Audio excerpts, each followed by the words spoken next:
হরি বল। এই যে আমরা যখন ঘুমোতে যাই প্রতিদিন রাতে বাবা, বালিশে যখন আমরা শুই, সেটাকে কি বলে জানো? জমের কোলে মাথা রেখে শোয়া। হ্যাঁ, তাই জন্য বলে যখন শয়নে যাবেন একবার ভগবানকে স্মরণ করে তারপরে ঘুমাবেন। হ্যাঁ, না হলে ওই বালিশটা যেন জমের কল স্বরূপ। কেন বলবেন? কেন জমের কল? ঘুম যদি ভাঙে তাহলেই সকাল, আর যদি না ভাঙলো তাহলে একেবারে পরকাল। তাহলে আমরা এই জীবনে কতক্ষণ বেঁচে আছি কেউ কি জানি? এই যে শ্বাস বায়ুটা একবার বাইরে যায় একবার ভেতরে আসে, বাইরে গিয়ে যদি আর ভেতরে না আসে, একবার বাইরে গিয়ে যদি আর ভেতরে না আসে, তাহলে যে আমাদের ভবলীলা সাঙ্গ হয়ে যাবে। প্রভু বলো না দয়াময়, আমাদের কি কোনো নিশ্চয়তা আছে আমরা সবাই 1 বছর বাঁচব? এমন তো অনেক হয় বাবা। আজকে কতজন রয়েছি কে বলতে পারে কাল আমরা সবাই থাকবো। তাই জন্য বাবা কোনোদিন কালের অপেক্ষা করতে নেই। আজ আজ এখন এখনই এই মুহূর্ত থেকে শুরু করতে হয় হরি ভজন। নালে কোন দিন আপনার ডাক চলে আসবে সেদিন আপনার আফসোস হবে আমার হরি বলাটা হলো না। বয়সকাল পর্যন্ত অপেক্ষা করব ভেবেছিলাম, শেষ বয়সে গিয়ে করব, কিন্তু প্রভু আমায় শেষ বয়স পর্যন্ত সময় দিল না। তাই অঝর নয়নে কাঁদছে ভক্তগণ আর বলছে দয়াময়, নিঃশ্বাসে তো কোনো বিশ্বাস নাই প্রভু। 1 বছর যদি আমরা সবাই বেঁচে না থাকি, তাহলে যে আর তোমার চরণ সেবা করতে পারবো না, আর তোমাকে প্রভু প্রভু বলে ডাকতে পারবো না, তোমার সঙ্গে এইভাবে হরি নামে মানতে পারবো না। তাই ছেড়ে যেও না দয়া করো, ছেড়ে যেও না আমাদের, তুমি ছেড়ে যেও না।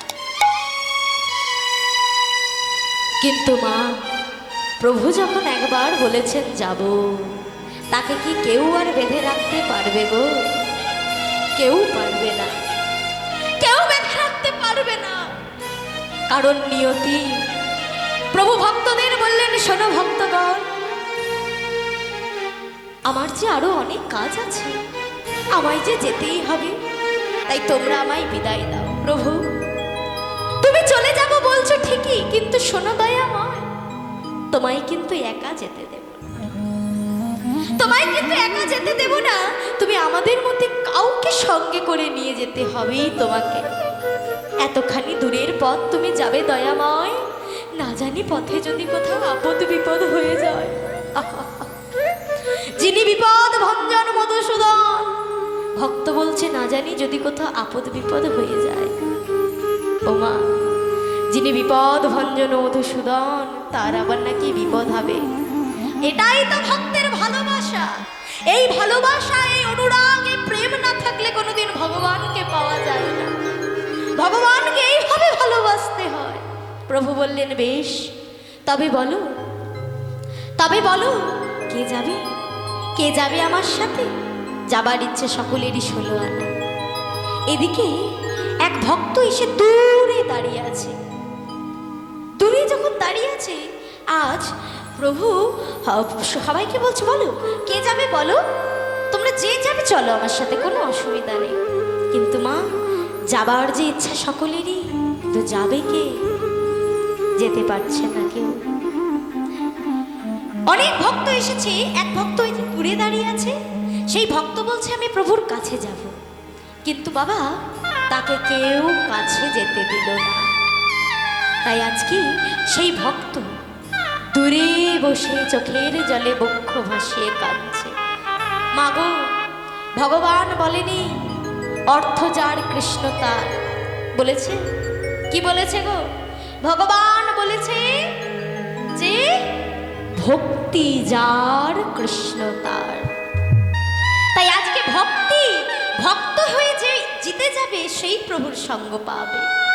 তা আজকে সেই ভক্ত যখন তার কাছে যেতে চেয়েছে, প্রভুর কাছে যেতে চেয়েছে, সামনাসামনি যারা ভক্তরা ছিল তারা বলেছে কি, দূর দূর হয়ে যাও, লজ্জা করে না? এরকম নোংরা অবস্থায় তুমি প্রভুর কাছে যাবে? ও মা, অনেকটা দূর হেঁটে এসেছিল তো বাবা। এবার দেখবেন অনেকটা রাস্তা যদি আমরা জার্নি করে আসি, আমাদের কিন্তু চোখে মুখে একটা ক্লান্তির ছাপ পড়ে, পড়ে না? পড়ে তো। অনেকটা রাস্তা এসেছে, তাই আর পায়ে হাঁটা পথ রাধে অনেক সময় লেগেছে, তাই চুলগুলো বড় বড়, বড় বড় দাড়ি, বড় বড় গোঁফ, পরনে জীর্ণ বস্ত্র, তাকে দেখেই যেন খারাপ লাগছে। তাই যেই বলেছে প্রভুর কাছে যাব, ওই পুরী ধামের পাণ্ডারা এবং তার ভক্তরা সবাই তাকে ঠেলে ফেলে দিয়েছে, ঠেলে ফেলে দিয়েছে। দূর হয়ে যাও, দূর হয়ে যাও। এরূপ নোংরা অবস্থায় তুমি আমাদের প্রভুর কাছে যাবে? দূর হয়ে যাও। কিন্তু মা সে বলে না, বৈষ্ণব হইতে হবে নিরাভিমান। সেই ভক্ত কিন্তু কোনো রাগ করলো না, কোনো অভিমান করলো না, সেখানেই বসে পড়লো মায়েরা, সেখানে বসে শুধু গৌর হরিকে ডাকছে, প্রভু ওগো দয়াময়, তুমি তো জানো প্রভু আমি পাগল নই, তুমি তো জানো আমি পাগল নই, আমি চোর নই, আমি যে তোমার দাস, আমি অনেক দূর থেকে এসেছি দয়াময় তোমার ওই লাতুল রাঙা চরণে একটু সেবা করবো বলে। তবে আমার প্রতি কি তোমার কৃপা হবে না? তবে কি আমি তোমার চরণ পাবো না? কৃপা করো, কৃপা করো দয়াময়। তাই আজকে সেই ভক্ত ওই দূরে বসে চোখের জলে বক্ষ ভাসিয়ে কাঁদছে আর গাইছে, প্রভু তোমার চরণে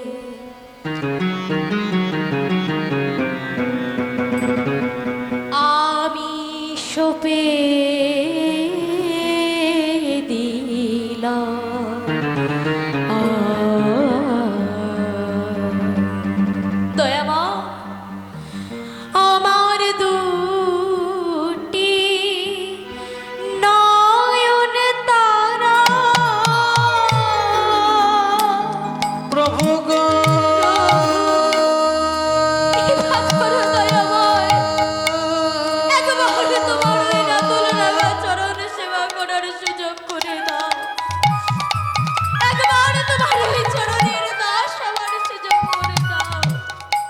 অঝর নয়নে সেই ভক্ত চোখের জলে তোমার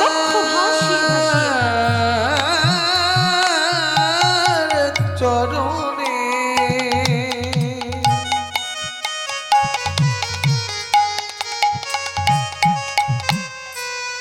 হরি বল, হরি বল। আমি সপে দিলাম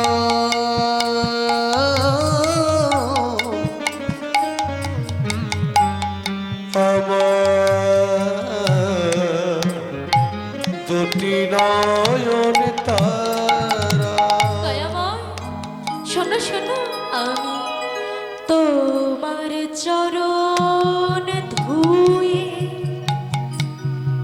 ধুয়ে দেব,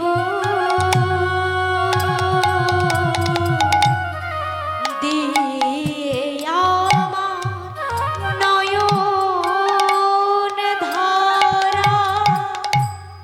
তোমার চরণ ধুয়ে দেব,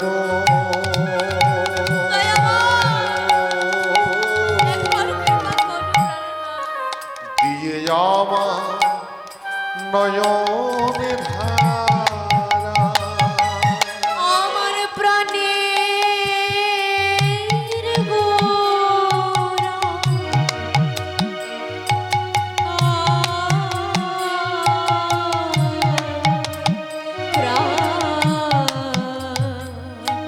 প্রাণে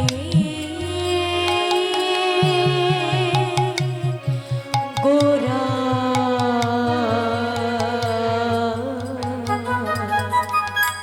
প্রভু তোমার চরণে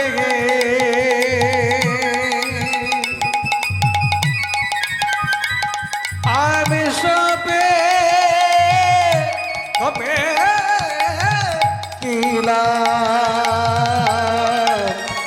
আমার দুটি নয়ন তারা। প্রভু তোমার চরণে এই পতিতি পাবন প্রাণের গোরা আমি সপে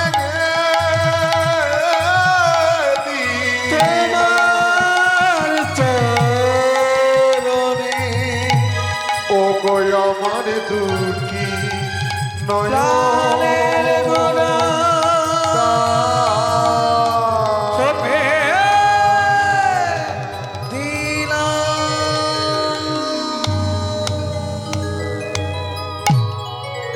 এইভাবে যদি প্রভুকে ডাকা হয়, প্রভুকে সাড়া না দিয়ে পারে গো। আজ এত ভক্তের মধ্য থেকে সেই ভক্তির কৃপা হয়ে গেল, সেই ভক্তের কৃপা হয়ে গেল। আজ এত এত ভক্তের মধ্য থেকে প্রভু সেই ভক্তকে ডেকে নিলেন।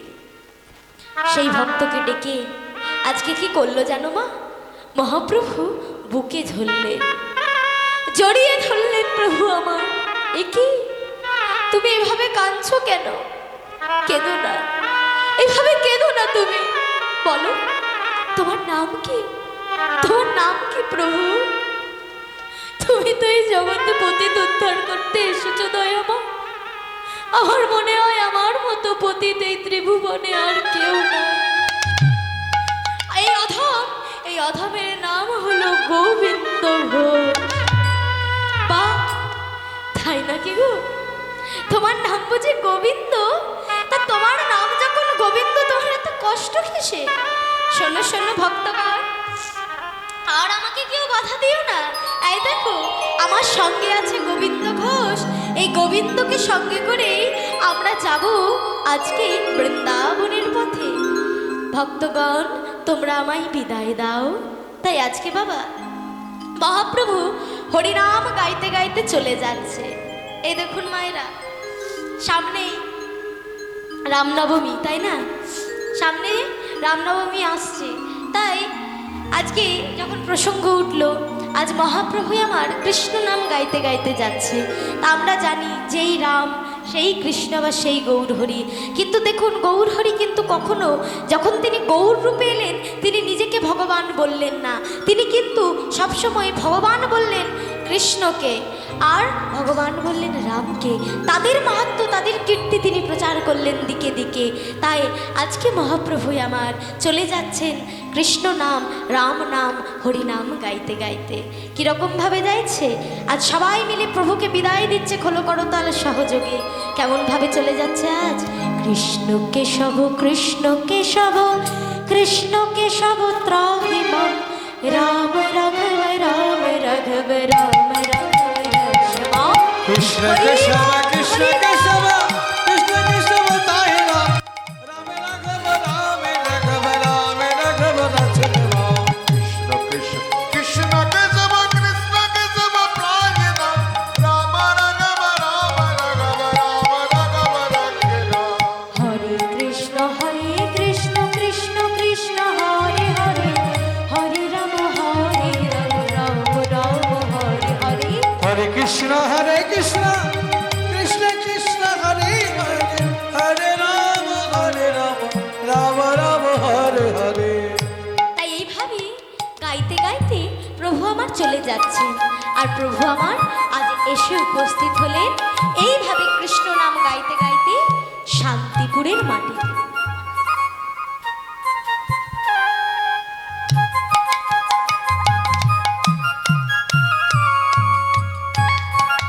তাই আজকে প্রভু আমার কৃষ্ণ নাম গাইতে গাইতে যেতে যেতে আজ এসে উপস্থিত হয়েছে শান্তিপুরে। আর এই শান্তিপুরে প্রভুর মা আছে। এই আজকে আমরা যে লীলাটি শুনছি, সেই লীলাটির নাম হচ্ছে পুত্র রূপে ভগবান। হ্যাঁ, এই যে লীলাটি আমরা শুনছি, এই লীলাটি অগ্রদ্বীপ গ্রামে ঘটেছিল। তাই সেই অগ্রদ্বীপে গোপীনাথ মন্দিরের একেবারে জীবন্ত কাহিনী আমরা আজকে লীলা রূপে শুনছি। জয় রাধে। তার জন্য মায়েরা আজকে এইভাবে যখন বলেছি আজ প্রভু এসেছে শান্তিপুরে, তাই শান্তিপুরে দাঁড়িয়ে আজ মহাপ্রভু গোবিন্দকে ডেকে বলছে, গোবিন্দ এই দেখো, এই সামনে গ্রামটা দেখেছো?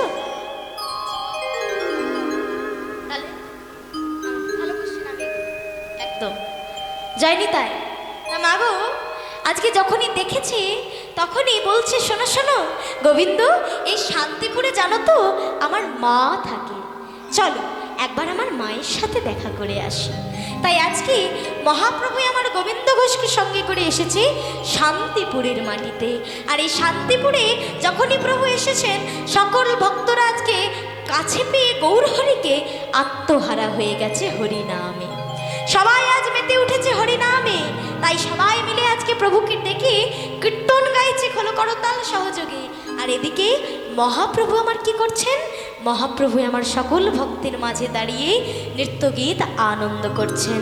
আর ভাবাবিষ্ট পদকর্তায় এক পাশে দাঁড়িয়ে কলম দিচ্ছেন, ওগো শান্তিপুর,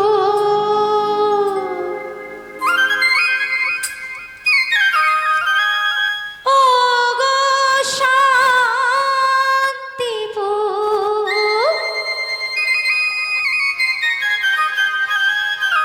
ওগো শান্তিপুর, উঠু ডুবু নদে ভেসে যায়। শান্তিপুর, শান্তিপুর বুটবো নদে ভেসে যায়। ওগো শান্তিপুর, ওগো শান্তিপুর, ওঠো ডোবো নদে ভেসে যায়। কুল ভেঙে ঢেউ এসে পড়ে গোড়াও চাঁদের গায়ে। দুকুল ভেঙে ঢেউ এসে পড়ে গোরা চাঁদের গায়ে। ওগো কুল ভেঙে ঢেউ এসে পড়ে গোরা চাঁদের গায়ে। সবাই হরি হরি বলে, হরি হরি বলে, হরি হরি বলে। ত্রিপুরের মায়েরা সবাই উলুধ্বনি দেয়। ওগো শান্তিপুরে রাসগৌর হরি দেয়। ওগো শান্তিপুরের মায়েরা সব উলুধ্বনি দেয়। ওগো শান্তিপুরের মায়েরা সকল ধ্বনি করে। আরে শান্তিপুরের বাবারা সব জয়ধ্বনি দেয়। শান্তিপুরের বাবারা সব জয়ধ্বনি দেয়। কুল ভেঙে ঢেউ এসে পড়ে গোড়া চাঁদের গায়ে। ওগো কুল ভেঙে ঢেউ এসে পড়ে গোরা চাঁদের গায়ে। কুল ভেঙে ঢেউ এসে পড়ে গোড়া চাঁদের গায়ে। দুকুল ভেঙে ঢেউ এসে পড়ে গোরা চাঁদের গায়ে। জয় জয় গৌর হরি, জয় গৌর হরি। আজকে মহাপ্রভুকে দেখে আনন্দের আর সীমা নেই। তাই মহাপ্রভু করলেন কি, আজকে তার প্রিয় দাদাকে দিয়ে বললেন, দাদা আমি আমার মায়ের সাথে দেখা করতে চাই, যাও তুমি মাকে খবর দাও যে তার নিমাই এসেছে। তাই দাদা নিত্যানন্দ আজকে ছুটতে ছুটতে গেল মায়ের কাছে। মা, ও মা, মা তোমার নিমাই এসেছে। কি নিমাই এসেছে? হ্যাঁ মা, তোমার নিমাই এসেছে। বেশ, তবে আমি যাব আমার নিমাইয়ের কাছে। হ্যাঁ মা, যাবে বলেই তো ডাকতে এসেছি। কিন্তু দাঁড়া বাবা, দাঁড়া, বৌমাকে ডেকে নি। আমি যেমন আমার ছেলের জন্য অপেক্ষা করে আছি, সেও তো তার স্বামীর জন্য অপেক্ষা করে আছে। দাঁড়া বাবা, তার বৌমাকে ডেকে নি। না মা, এ তুমি করতে পারো না। নিমাই যে বলেছে শুধু তোমার সাথে দেখা করবে, তাই তুমি আর কাউকে ডেকো না মা, কাউকে ডেকো না।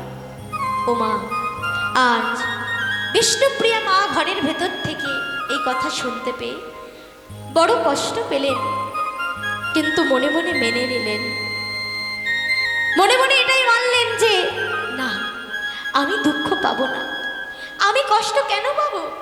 এই যে কোটি কোটি মানুষ যাকে দেখার জন্য আজকে ছুটে ছুটে যাচ্ছে, কেউ না জানো, আমি তো জানি সে আমার, সে যে আমার প্রাণের গৌর হরি, সে যে আমার, সে তো আমার ছাড়া আর কারো নয়। তাই আমি দুঃখ করব না। তাই মা আজকে প্রণাম, মাকে প্রণাম করে বিষ্ণুপ্রিয়া বললেন, মা তুমি যাও মা, তুমি গিয়ে দেখে আসো তোমার নিমাই কেমন আছে। তুমি না হয় এসে আমায় বলো, আমার এতেই হবে। কত বড় ত্যাগ দেখুন মায়েরা। আমরা বলি ভালোবাসা মানে সবসময় আটকে রাখা, ধরে রাখা, কিন্তু মা প্রকৃত ভালোবাসা মানে হচ্ছে ত্যাগ। আজ দেখুন, যদি বিষ্ণুপ্রিয়া মা তার নিজের ভালোবাসার মানুষটিকে ত্যাগ না করত, যদি সচী মাতা তার ছেলেকে ত্যাগ না করত, তাহলে কি এই জগৎবাসী গৌরীর কৃপা পেত? কোনোদিন পেতেন না। তাই আজকে মা আমার অতি আশা নিয়ে চলে আসছে নিমাইকে দেখবে বলে। বয়স হয়েছে, চোখে ভালো দেখে না, তাই আস্তে আস্তে হাঁটতে হাঁটতে আসছে। যেই না নিমাইয়ের কাছে এসেছে, নিমাই আমার চরণে প্রণাম করেছে। মা, মা গো, তুমি ভালো আছো মা? নিমাই, নিমাই, নিমাই রে, নিমাই, ওরে নিমাই, এতদিন পর নিমাই, এতদিন পর তোর এই বুড়ি মাটার কথা মনে পড়লো নিমাই। জানিস নিমাই, জানিস আমি তোর নাম ধরে কত কেঁদেছি, তোকে কত ডেকেছি, কই জানিস তোর কোনো সাড়া পাই নাই নিমাই। কেন কেন তুই সেদিন আমায় কিছু না বলে চলে গেলি নিমাই? তোর কি একবারও আমার কথা মনে হয়নি মা? ও মা, তুমি কেঁদো না মা, তুমি এভাবে কেঁদো না। আর যদি না কেঁদে থাকতে পারবে না, তবে বলি শোনো মা, কৃষ্ণ কৃষ্ণ কৃষ্ণ কৃষ্ণ বলে কেঁদো, কৃষ্ণ বলে কেঁদো না। কৃষ্ণ তোমায় কৃপা করবে, কৃষ্ণ তোমার কৃপা করিবে। কৃষ্ণ প্রাণ কৃষ্ণ বলে, প্রাণ কৃষ্ণ বলে তুমি কেঁদো মা। তুমি কেঁদো গো মা। তাই আজকে মাকে বললেন, মা তুমি এভাবে কেঁদো না। দেখুন মায়েরা, ভগবানের একদিকে লীলা, অন্যদিকে জীব শিক্ষা। তিনি তো নিজে ভগবান, তিনি তো বলতে পারতেন আমার নাম ধরে ডেকে ডেকে কাঁদো, কিন্তু তিনি কলির জীবকে শিক্ষা দিলেন, কলির মায়েদেরকে শিক্ষা দিলেন। শুনুন মায়েরা, আপনারা কোনোদিন দুঃখ কষ্ট হলে নিজের ছেলে মেয়ের নাম ধরে কাঁদবেন না। যদি প্রচণ্ড কষ্ট হয়, আমার ভগবানের নাম ধরে কাঁদবেন। কৃষ্ণ কৃপাময়, তিনি দয়াময়, তিনি আপনার সকল দুঃখ কষ্টকে দূরীভূত করবে। তাই আজকে নিমাই মায়ের চরণে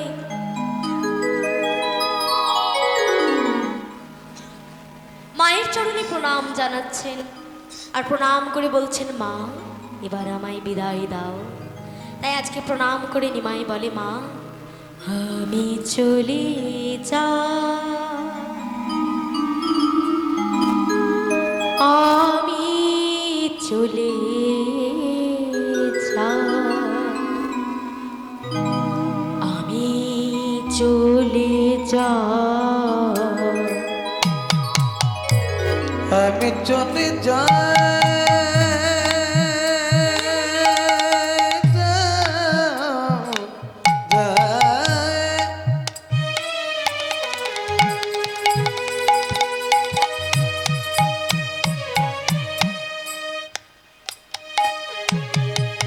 আমি আমি আমি চলে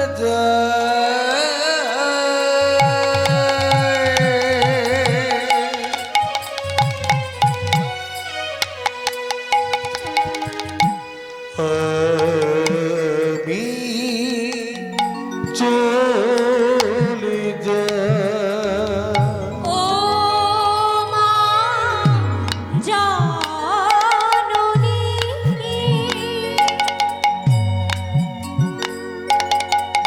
জন্ম ভূমি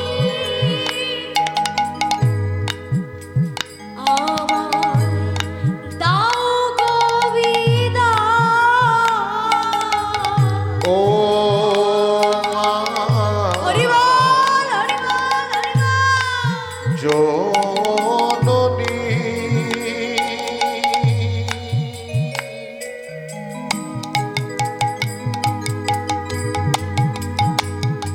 ও গো জন্ম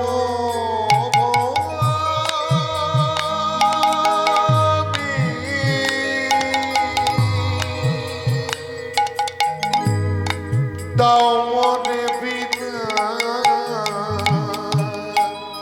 আমি চলে যাই, আমি চলে যাই, আমি চলে যাই। আমি চলে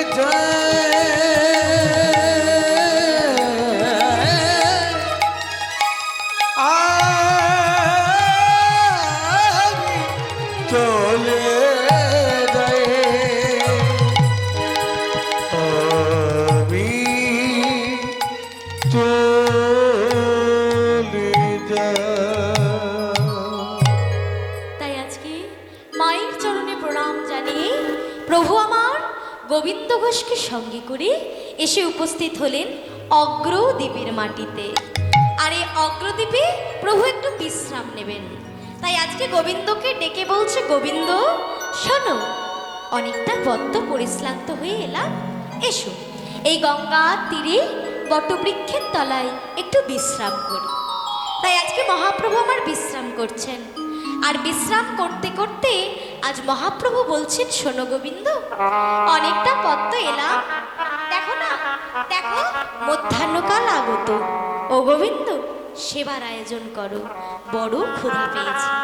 তাই আজকে গোবিন্দ ঘোষ কি করেছে, অগ্রদ্বীপের গ্রামে গ্রামে গিয়ে ভিক্ষা করে সেবার আয়োজন করেছে। প্রভু আজ আমার সেবা করেছেন, আর সেবা করে বলছে, গোবিন্দ, ও গোবিন্দ, আজকে আমার সেবাটা একটু বেশি হয়ে গেল, বুঝলে, শরীরটা বড় আনচান করছে। ও গোবিন্দ, আমায় একটু মুখশুদ্ধি এনে দিতে পারবে? হ্যাঁ প্রভু, পারবো না কেন। সঙ্গে সঙ্গে গোবিন্দ ঘোষ গিয়েছে মুখশুদ্ধি আনতে।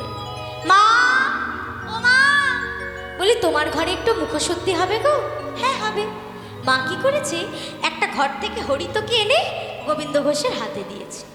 এখন গোবিন্দ মুখশুদ্ধিটা হাতে নিয়ে মনে মনে ভাবছে, এটা তো আমি আজকে দিয়ে দেব, কিন্তু কাল যদি প্রভু আবার চায়, তাহলে যা আবার আমাকে এত দূর ভিক্ষা করতে আসতে হবে। এর থেকে ভালো আমি আরেক মায়ের কাছে আরেকটা মুখশুদ্ধি ভিক্ষা করে নিই। তাই একটাকে হাতে নিয়েছে, আরেকটাকে কোটি দেশে লুকিয়ে রেখেছে।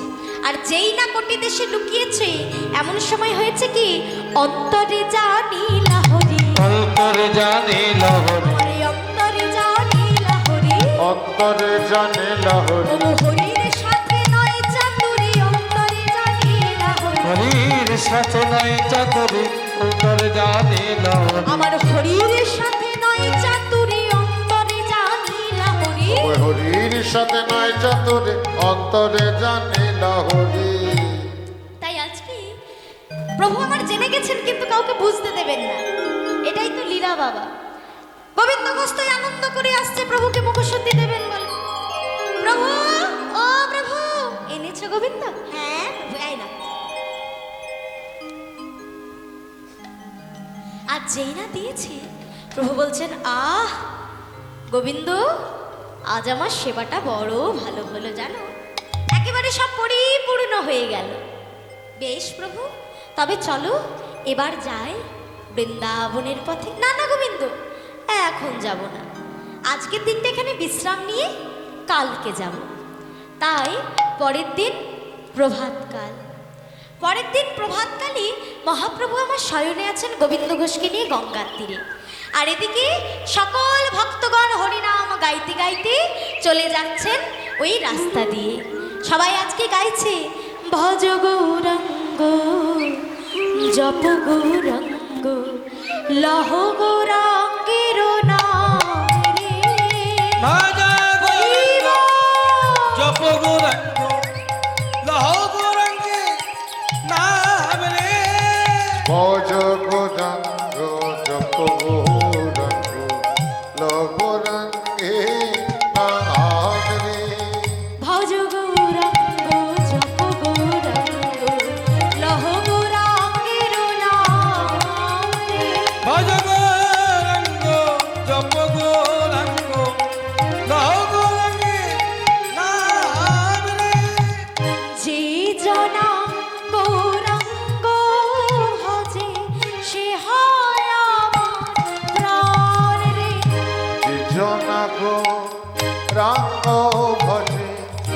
সে হয় আমার প্রাণ যে জনা গৌরাঙ্গ ভজে সে হয় আমার প্রাণ। যোজনা গৌরাঙ্গ ভজে সে হয় আমার প্রাণ রে।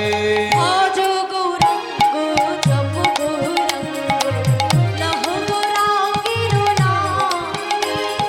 ভজ গৌরাঙ্গ গৌরাঙ্গ লহ গৌরাঙ্গে নাম তোমরা ভজ গৌরাঙ্গ জপ গৌরাঙ্গ আরে লহ গৌরাঙ্গের নাম। ভজ গৌরাঙ্গ ও জপ গৌরাঙ্গ লহ গৌরাঙ্গের নাম রে। আরে ভজ গৌরাঙ্গ জপ গৌরাঙ্গ লহ গৌরাঙ্গের নাম রে। ভজ গৌরাঙ্গ জপ গৌরাঙ্গ লহ গৌরাঙ্গের নাম রে ভজ গৌরাঙ্গ জপ গৌরাঙ্গ লহ গৌরাঙ্গের নাম রে। ভজ গৌরাঙ্গ জপ গৌরাঙ্গ লহ গৌরাঙ্গের নাম রে। তাই আজকে হরিনাম গাইতে গাইতে যখন সবাই যাচ্ছে, ঘুম ভেঙে গেছে মহাপ্রভু। মহাপ্রভু যখন ঘুমটা ভেঙে গেল, যখনই ঘুমটা ভেঙে গেছে, প্রভুকে বলছে, প্রভু তবে এবার চলো, এবার যাই বৃন্দাবনের পথে। বলে না না, এখন যাব না, আজকে মধ্যাহ্ন সেবাটা এখানে করে তারপরে যাব। তাই আজকে প্রভু আমার কি করছেন, যেই না বেলা হয়েছে আজ সেবার আয়োজন করেছে। সেবার আয়োজন করে প্রভু আমার আজকে প্রসাদ পেয়েছেন। প্রসাদ পেয়ে আজ কি করেছে, কোনো কথা না বলে গোবিন্দ ঘোষের দিকে হাতটা বাড়িয়ে দিয়েছে।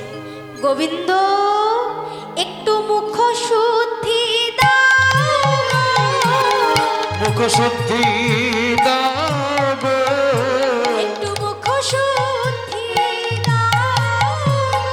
মুখ শুদ্ধি দাও গো হ্যাঁ প্রভু, এই যে দিচ্ছি দিচ্ছি, এক্ষুনি দিচ্ছি। কোটি দেশ থেকে সঙ্গে সঙ্গে বের করে প্রভুর হাতে দিয়ে দিয়েছে। এখন প্রভু বলছে, গোবিন্দ গতকাল আমি তোমার কাছে যখন মুখশুদ্ধি চাইলাম, তুমি দিতে কত বিলম্ব করলে, তবে আজ এত তাড়াতাড়ি দিলে কি করে?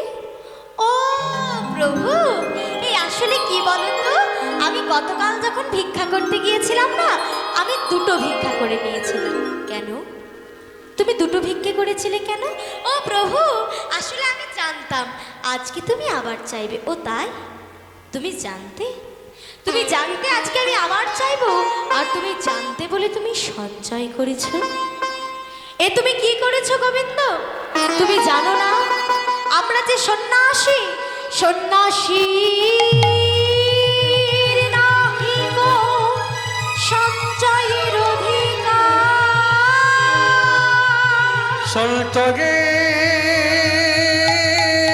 সন্তগের অধিকার সন্ন্যাসীর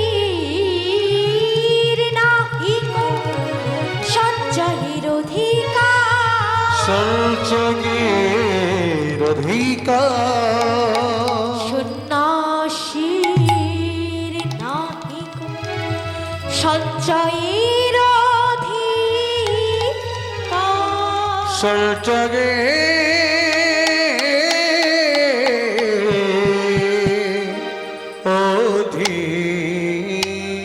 অধিকার শোনো, সঞ্চয় করে সংসারীরা।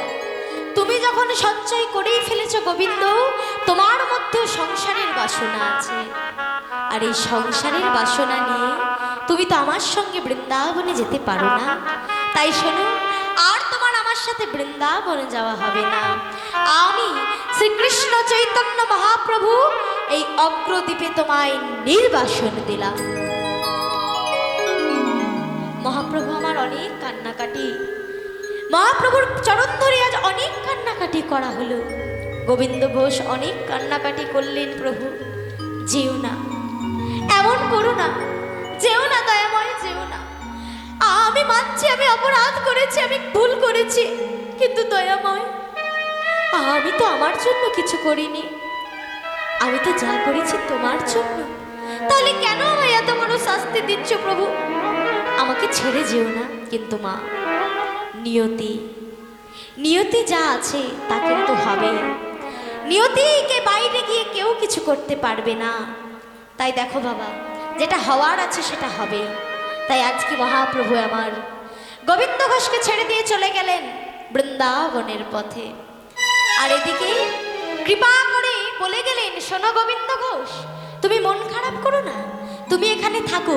আর শোনো, আমি তোমায় আশীর্বাদ দিলাম, তুমি এই পৃথিবীতে যেখানে যতদিন যেভাবে থাকবে, আমায় যেমনভাবে ডাকবে, আমি তোমায় কৃপা করব। আর শোনো, তুমি এই সংসারে থেকে সংসারী হয়ে হরি নাম করো, কৃষ্ণ নাম করো। আমি কৃপা করে বলে গেলাম, তুমি এই সংসারে থেকে ঈশ্বর কৃপা পাবে। আর শোনো, তুমি এই সাধারণ কলিজীবের কাছে হবে দৃষ্টান্ত যে সকলকে ঈশ্বরকে পেতে গেলে সন্ন্যাসী হতে হয় না, সংসারের থেকেও ভগবানকে পাওয়া যায়। তাই আজকে বলছি, ঠিক আছে, তাই হবে প্রভু। আজ নির্বাসন দিয়ে চলে গেলেন আমার মহাপ্রভু, সংসার করতে বলে গেলেন। কিন্তু মা, যিনি একবার ভগবানের চরণ পাবে, তার কি আর ভালো লাগে এই সংসার জীবন? ভালো লাগে না, কখনোই ভালো লাগে না। তাই একদিন মনে মনে ঠিক করলো, আমি এই প্রাণ আর রাখবো না, এই প্রাণই আমি রাখবো না। সুরধনী গঙ্গার জলে গিয়ে আমি প্রাণ বিসর্জন দেব। দেখুন মায়েরা, আমি একটা কথা বলতে বাধ্য হচ্ছি, তোমাদেরকে দেখে আমি গানটা গাইছি তো, তাই তোমরা কি কথা বলছো, কিভাবে কি আচরণ করছো, সেটা আমাকে খুব এফেক্ট করছে। দেখুন, পরিস্থিতি খুব খারাপ, এতটা ঝড় বৃষ্টির কারণে এমনিতেই ভক্তের সংখ্যা কম, তার মধ্যে লীলা গাওয়া যে একটা শিল্পীর পক্ষে কতটা কষ্টের, সেটা কিন্তু আমরাই বুঝতে পারি। এবং তোমাদেরও যথেষ্ট খারাপ লাগছে আমি বুঝতে পারছি, কারণ গ্রামে একবার হরিসভা হয়, তোমরাও অনেক আশা করে বসে আছো, তাই না? আর যেখানে ভক্তের আগমন হয়, যত আসর গম গম করে, তত কিন্তু কীর্তন ভালো হয়, হরিবাসর ভালো হয়। এখানে আপনি যত ভালোই শিল্পীকে নিয়ে আসুন, জানি ওই যে বললাম প্রথমেই যে দোষ হয় অন্যের ঘাড়ে, আপনারা বলবেন আমার দোষ, আমি বলবো আপনাদের দোষ, হ্যাঁ। কিন্তু এখানে আপনি যত ভালোই শিল্পী নিয়ে আসুন, পরিস্থিতিটাই এমন হয়ে গেছে। আর রাত্রিকাল তো বাবা, যতই হোক 12টা 1টা বাজলে মানুষের একটা ঝিমুনি, একটা ঘুম ভাব আসবেই, যে কারণে অনেক মানুষ অধৈর্য হয়ে যত ভালোই লীলা গায়ে চলে যাবে, হ্যাঁ। কারণ এই লীলাতেও 3টে পর্যন্ত লোক বসে থেকেছে, তার এক্সপিরিয়েন্স আমার আছে, হরি বল। আবার এই লীলাতেই তোমরা উঠে যাচ্ছ, সেটাও আছে। তো পরিস্থিতিটা এমন, কিছু করার নেই, ভগবান যেমন করেছেন, নিয়তিতে যা ছিল তাই হয়েছে, এটাকে মানিয়ে নিতে হবে। দেখো বাবা, আমার ডিউটি, আমাকে গানটা গাইতেই হবে, কিন্তু আমি তাও অনুরোধ করব, সবাই একটু পরিবেশটাকে ভালো রাখো। আমার বিরুদ্ধে নিন্দা চর্চা যাই করবে, আমি বেরিয়ে যাওয়ার পরে করো, পরিবাসনের মধ্যে নাইবা করলে, কারণ দেখুন যতই হোক আমি তো ভগবানের নামই গাইছি, অপমানটা ভগবানকে করা হচ্ছে। আমি তো কথা কুকথা কিছু বলছি, তাতে ভালো হোক খারাপ হোক যাই হোক, হরি বল। তাই জন্য বলছি 2 থেকে 3 ঘন্টা গানই হয়, তাই একটু ধৈর্য ধরে লীলাটা শ্রবণ করুন। এমনিতেও আমি খুব লীলার বাইরে গিয়ে কোনো এক্সট্রা কথা বলিনি, কারণ জানি মানুষ অধৈর্য হয়ে পড়বেন। তাই লীলার মধ্যে থেকে যতটুকু না বললেই নয়, ততটুকুর মধ্যেই লীলাটা সমাপন করছি, কারণ এটা আমার ডিউটি, আমাকে করতে হবে। গতকাল যদি অনুষ্ঠান হতো, আমাকে বলা হয়েছিল অনুষ্ঠান হতে পারত, কিন্তু আমি সেক্ষেত্রে নিরুপায়। কেন? আমাকে আজকে রাতেই বেরিয়ে যেতে হবে, আমার কালকে মালদাতে প্রোগ্রাম আছে। আর এখানে মালদা, এখান থেকে মোটামুটি জানেন আপনারা সবাই যে 10-12 ঘন্টার রাস্তা, হ্যাঁ। আর ওখানে পরপর আজ 5 দিন ধরে কীর্তন চলছে, অলরেডি 40 প্রহর হরিবাসর আমি দেখিয়েছি, পরপর বড় বড় কীর্তনীয়ারা সব গাইছেন। আমার টাইম বাঁধা, আমাকে ওখানে পৌঁছাতেই হবে একেবারে টাইমে, না হলে আমার বড় বদনাম হয়ে যাবে, যে কারণে আমার কিছু করার নেই, আমাকে বেরিয়ে যেতে হবে। কিন্তু প্রাকৃতিক দুর্যোগ তো কারোর হাতে নেই, তাই আমি অনুরোধ করেছি যে ঠিক আছে, আমি যখন এসে পড়েছি মায়েদেরকে গান শোনাবো বলে, আর যতটা পারি আমি চেষ্টা করব হরিবাসনের আয়োজন হোক, গান করুক। এই দাদারা আমার মেদিনীপুর থেকে ছুটে এসেছে আমার ভিডিও তুলবে বলে এত কষ্ট করে, ওদেরও কত কষ্ট হচ্ছে, সবারই অসুবিধা হচ্ছে, কিন্তু মানিয়ে নিতে হবে। ভগবান হয়তো এটাই চাইছেন, সব খারাপের মধ্যেও ভালো আছে বাবা, এই খারাপগুলোকে ত্যাগ করে একটু ভালোটাকে দেখতে হবে। একবারে খারাপ তো কিছু হচ্ছে না, বেশ ভালোই লাগছে, একটু মনগুলোকে ভালো রাখুন, ভালো লাগবে। হরি বল। তাই দেখুন আজকে মহাপ্রভু গোবিন্দ ঘোষকে যখনই বলেছে যে তুমি এখানেই থাকো, সংসার করো, সংসারী হয়ে তুমি আমার ভজনা করো, কিন্তু মহাপ্রভুকে যে একবার পাই বাবা, তার কি আর সংসার ভালো লাগে? কোনো দিনই ভালো লাগে না। এই যেমন তোমরা হরিনামে যে কি আনন্দ হয়, সেটা যেমন একবার পেয়ে গেছো, সেটা পেয়ে আজকে যেন কেন ফিকে ফিকে লাগছে, আজ যেন সেটার সাথে ম্যাচ করতে পারছো না। তাহলে যে একবার সেই আনন্দটা উপভোগ করে, তার সেই আনন্দটা বিনা ভালো লাগে না। তদ্রূপ আজকে মনে মনে চিন্তা করলো এই প্রাণ আমি রাখবো না, সুরধ্বনি গঙ্গায় গিয়ে আমি প্রাণ বিসর্জন দেব। আর যেই নাচ প্রাণ বিসর্জন দিতে যাবে বাবা, একটা বড় পাথর বারবার ধাক্কা দিচ্ছে, বারবার ধাক্কা দিচ্ছে, আর ধাক্কা দিয়ে তীরে তুলে দিচ্ছে। যেই না তীরে তুলে দিচ্ছে, হঠাৎ করে তাকিয়ে যে ছি ছি ছি ছি ছি ছি ছি, এ আমাকে কি এসেছিল, ছি ছি ছি ছি ছি ছি, এলাম আমি মরতে, এই কি একটা মরা পোড়ার কাঠ আমার গায়ে লাগলো, ছি ছি ছি, আমার গোটা দেহই অপবিত্র হয়ে গেল। ও মা, মরা পোড়ার কাঠ ভেবে পাথরটিকে ধরে ছুঁড়ে ফেলে দিয়েছে, আর মনে মনে ভাবছে হায় রে কলিকাল, এই কলিকালে দেখি মরতে চাইলে মরাও যায় না। ও মা, একটা কথা আছে না, রাখে হরি তো মারে কে? তাই আজকে মরা তো হলোই না, স্নান করে বাড়ি ফিরে এলো গোবিন্দ ঘোষ। বাড়ি ফিরে এসে সেই দিনে রাত্রিতে যখন শয়নে গেল, পরের দিন প্রভাতকাল, আর প্রভাতকালে দৈববাণী হলো, গোবিন্দ গোবিন্দ শোনো গোবিন্দ, যেটিকে তুমি পোড়া কাষ্ঠ ভেবে ছুঁড়ে ফেলে দিয়ে চলে এসেছো, সেটা কোনো মরা পোড়ার কাঠ নয়, সেটা হলো শালগ্রাম শিলা। যাও গোবিন্দ, সেই শালগ্রাম শিলাকে নিয়ে এসো, গোপীনাথের বিগ্রহ তৈরি করো, আর গোপীনাথের বিগ্রহ তৈরি করে তুমি সেবা করো। যেই না আদেশ হয়ে গেল, চলে গেলেন ছুটতে ছুটতে, খুঁজে পড়ে তাড়াতাড়ি করে তৈরি করলেন গোপীনাথের বিগ্রহ। গোপীনাথের বিগ্রহ তৈরি করে বাড়িতে নিয়ে এসে প্রতিষ্ঠিত করলেন, প্রতিষ্ঠিত করলেন। এবার মনো মতো করে গোবিন্দ ঘোষ গোপীনাথকে সেবা দেয়। ওগো গোপীনাথ, ওগো গোপীনাথ, তুমি তো আমাকে বড়লোক করনি প্রভু। রাধে, তুমি তো আমাকে অর্থ দাওনি যে আমি তোমাকে স্বর্ণ মন্দির, স্বর্ণ সিংহাসন করে দিতে পারবো। ওগো গোপীনাথ, আমার আছে পর্ণকুটির, তোমার জন্য একটা ছোট্ট পর্ণকুটির বানিয়ে দিলাম, তুমি এই পর্ণকুটিরে থাকো দয়াময়, আর আমার সেবা নাও। তাই আজকে সেই পর্ণকুটিরে বসে সেবা করে। দেখতে দেখতে একটা সুপাত্রী দেখে গোবিন্দ ঘোষের বিবাহ হলো। স্বামী স্ত্রী দুজনা মিলে ভগবানের সেবা করতে লাগলো। কিন্তু কি লক্ষ্য করলে বাবা, এতদিন গোবিন্দ একা ছিল, ভালোবাসাটা শুধু ভগবানের প্রতি ছিল। এইবারে একটা স্ত্রী হয়েছে, ভালোবাসাটা দুই ভাগে ভাগ হয়ে গেছে। কিছুদিন যেতে না যেতে গোবিন্দ ঘোষের স্ত্রী বলছে গোবিন্দ ঘোষকে, স্বামী, ও স্বামী, তুমি তোমার গোপীনাথকে বলো না স্বামী, আমাদের যদি একটা সত্যিকারের গোপীনাথ হতো। চন্দ্রাবলীর মা হওয়ার ইচ্ছা হয়েছে। আর ভগবানের আমার আরেক নাম কি গো?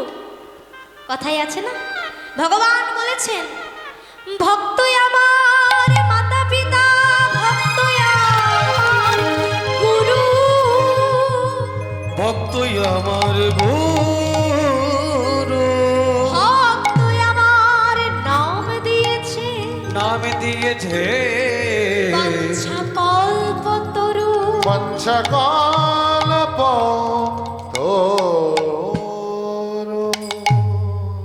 তাই আজকে প্রভু আমার বাঞ্ছা কল্পতরু, তার কাছে মুখ ফুটে কিছু চাওয়া লাগে না। তাকে যদি কেউ ভক্তি ভরে ভালোবাসে, এমনিতেই তার সব মনস্কামনা পূর্ণ হয়ে যায়। তাই আজকে প্রভু আমার না চাইতেই তাকে দিলেন। ঘর আরো করে জন্মগ্রহণ করলো একটা ছোট্ট ছেলে। পাড়া প্রতিবেশী সবাই দেখতে এসেছে। বাবা বাহ, কি সুন্দর ছেলে হয়েছে রে তোর। তা হ্যাঁ রে, কি নাম রাখবি? নাম? ওমা, নাম কি রাখবে গো?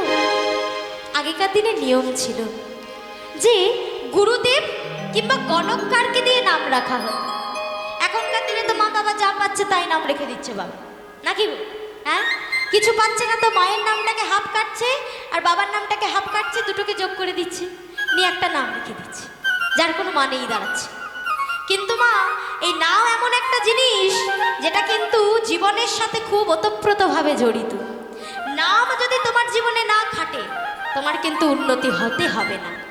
আর নাম যদি একবার খেটে যায়, তাহলে দেখবে অল্প বয়সে তুমি সাফল্যের চূড়ায় পৌঁছে গেছে। এই জন্য বলছে নাম সবসময় গুরুদেব কিংবা গণককারদের দিয়ে, জ্ঞানী ব্যক্তিদের দিয়ে রাখতে হয়।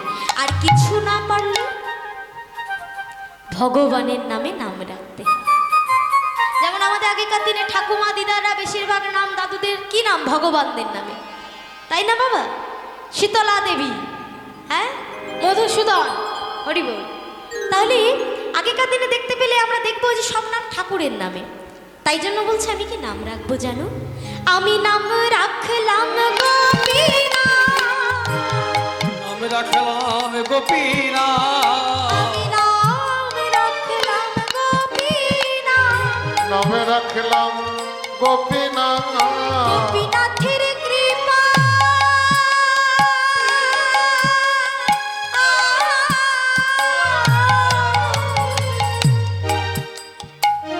হলো বলে নাম রাখলাম গোপীনাথ। গোপীনাথের কৃপা হলো বলে নাম রাখিলাম গোপীনাথ। গোপীনাথের কৃপা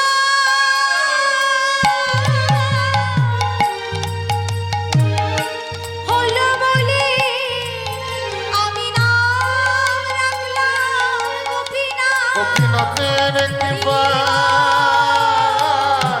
হলো বলে আমি নাম রাখিলাম গোপীনাথ। গোপীনাথের কৃপা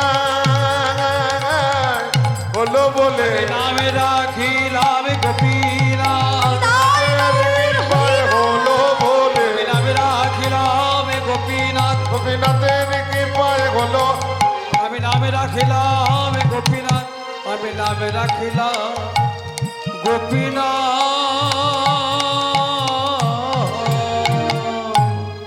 নাম রাখলেন গোপীনাথ। ছোট্ট গোপীনাথ ধীরে ধীরে বড় হচ্ছে, কিন্তু মন্দিরের গোপীনাথের রাগ কিন্তু বেড়েই যাচ্ছে। বলে কেন? এতদিন ভালোবাসাটা 2 ভাগে ভাগ হয়েছে, এইবারই 3 ভাগে ভাগ হয়ে গেল। আর এই ভাগ হতে হতে হলো কি জানো বাবা? ভগবান আমার এক কোণে পড়ে গেল। আজ ভক্ত এই মায়ার বাঁধনে সংসারের মধ্যে এমন ভাবে বেঁধে গেল যে আস্তে আস্তে মন্দিরের গোপীনাথকে ভুলতে আরম্ভ করলো। মন্দিরের গোপীনাথ আরো রেগে গেলেন। তবে রে, এত বড় সাহস তো? হ্যাঁ, তোকে না চাইতে আমি সব দিলাম, আর আজ তুই সব পেয়ে আমায় ভুলে গেলি? বাহ বাহ বাহ, বেশ বেশ, তবে আমিও দেখব তুই কতদিন আমায় ভুলে থাকতে পারিস, কতদিন আমায় ভুলে থাকতে পারিস। তাই হলো কি জানো মা? একদিন গোবিন্দ ঘোষের স্ত্রীর হলো তীব্র জ্বর, আর ওই তীব্র জ্বরে গোবিন্দ ঘোষের স্ত্রী গেল মারা গেল গোবিন্দ ঘোষের স্ত্রী।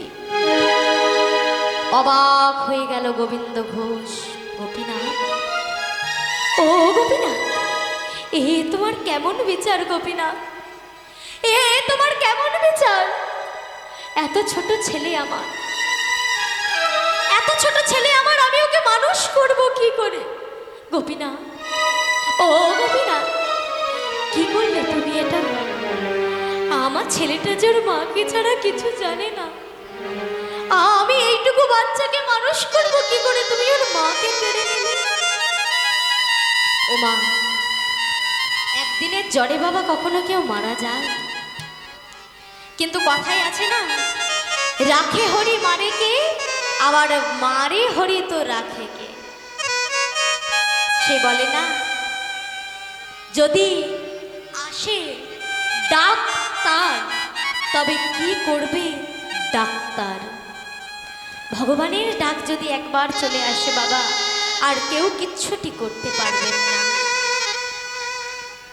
তাই আজকে চন্দ্রা বলে যখন মারা গেল, ছোট্ট গোপীনাথ তো জানে না মৃত্যু কি জিনিস। সে বাচ্চা মানুষ, খেলা খেলতে বাইরে গেছে।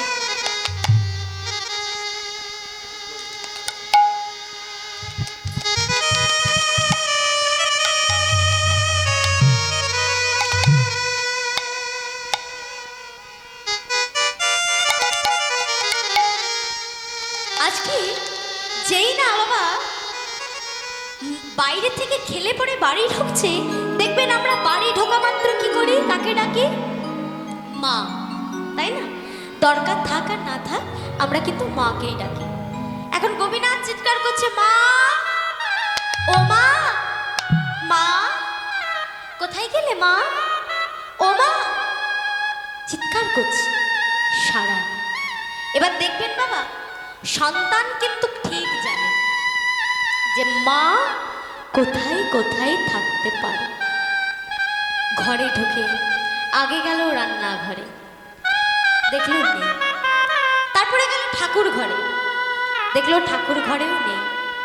তাহলে কি ঘরের মধ্যে? মা, মা, মা,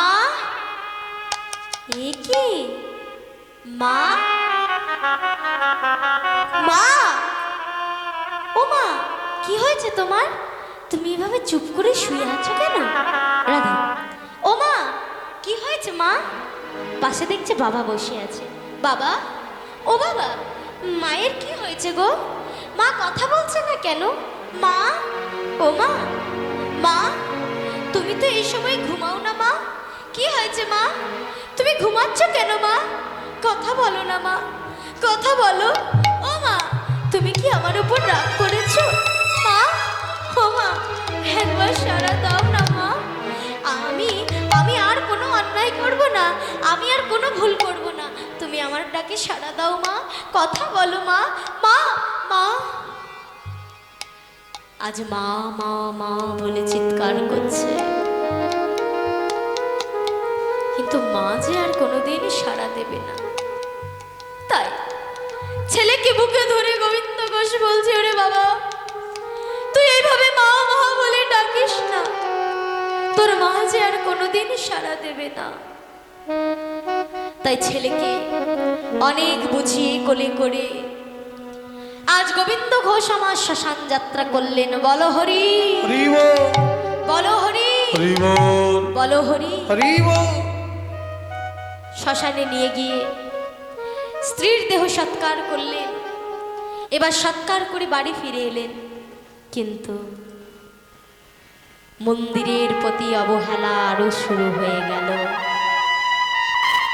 মা হারা সন্তান, তাকে খাওয়াতে হবে, ঘুম পাড়াতে হবে, স্নান করাতে হবে, এই নিয়ে পিতা গোবিন্দ ঘোষ ব্যস্ত হয়ে পড়ল। মন্দিরের গোপীনাথকে ধীরে ধীরে ভুলতে বসল। এতদিন তো তাও বাবা তাকে একটু সেবা দিত, এখন এমনই ভুলে গেল বাবা যে তাকে খেতে দেওয়ার কথাটা পর্যন্ত আর মনে রইল না। এবার তোমরা বলো বাবা, যদি কেউ 4 বেলা খাবার খায় আর তাকে যদি তুমি 1 বেলা খেতে দাও, রাগ হবে না? মন্দিরের গোপীনাথ আরো রেগে গেলেন। তবে রে, তবে রে, আমাকে খেতে দেওয়ার কথাও মনে থাকছে না? বেশ, তবে শোন, আমি যেমন সব দিতেও পারি, সব কেড়ে নিতেও পারি। শোন শোন তবে শোন, তোর বউটাকে তো আমি মেরেছি, এইবারে তোর ছেলেটাকেও মারব। তাই আজকে হঠাৎ খেলা খেলতে খেলতে ছোট্ট গোপীনাথের মাথায় উঠল তীব্র যন্ত্রণা। বাবা বাবা বাবা বাবা, গোপীনাথ গোপীনাথ, কি হয়েছে গোপীনাথ? বাবা বাবা, আমার বড় কষ্ট হচ্ছে বাবা। কি হয়েছে কি হয়েছে বাবা? আমার বারবার মনে হচ্ছে আমার মা আমায় ডাকছে। কি হায় হায় হায় হায় রে, ছেলেটার বুঝি হাওয়া বাতাস লেগে গেছে। দাঁড়া গোপীনাথ দাঁড়া, একটু এখানে বস বাবা, আমি এক্ষুনি মন্দিরে যাচ্ছি। মন্দিরে গিয়ে তোকে চরণামৃত এনে দেবো, ওই চরণামৃতটা খেলেই তুই সুস্থ হয়ে যাবি। একটু বস বাবা, দাঁড়া। তাই ছুটতে ছুটতে চলে গেছে গোপীনাথ গোপীনাথ গোপীনাথ। ও গোপীনাথ, জানো গোপীনাথ জানো, আমার ছেলেটার না বুঝি হাওয়া বাতাস লেগেছে। ও গোপীনাথ গোপীনাথ, দাও দাও তোমার ওই চরণামৃত দাও, চরণামৃত পান করিয়ে দেব, আমার গোপীনাথ সুস্থ হয়ে যাবে। দাও দাও। তাই একটা পাত্রে চরণ ধৌত করে চরণামৃত নিয়ে আজকে আসছে প্রভুকে দেবেন বলে। আহা, প্রভুর কাছ থেকে নিয়ে আসছে নিজের সন্তানকে খাওয়াবে বলে। গোপীনাথ গোপীনাথ, এই দেখ বাবা, চরণামৃত এনেছি, পান করে নে বাবা, এই চরণামৃতটা খেলেই তো সুস্থ হয়ে যাবে। গোপীনাথ, এই গোপীনাথ গোপীনাথ এ কি গোপীনাথ, তুই এভাবে চুপ করে শুয়ে পড়েছিস কেন বাবা? এই তো বাবা বাবা বলে কত চিৎকার করছিলি, ব্যথাতে ছটপট করছিলি। এই গোপীনাথ, কি হয়েছে তোর রে? এই গোপীনাথ, তবে কি তোর ব্যথাটা সেরে গেল বাবা? এই গোপীনাথ, সারা দে না গোপীনাথ, একবার আমায় বাবা বলে ডাক। এই গোপীনাথ, একবার আমায় বাবা বলে ডাক না বাবা, তুই ছাড়া তো আমার আর কেউ নেই। দেখ দেখ দেখ, আমার গোপীনাথের চরণামৃত এনেছি, ওরে এটা খেলেই তুই সুস্থ হয়ে যাবি। ওঠ না, ওঠ না গোপীনাথ, ওঠ না, একবার আমায় বাবা বল। ওঠ না গোপীনাথ, ওঠ গোপীনাথ, ওরে গোপীনাথ। গোপীনাথ,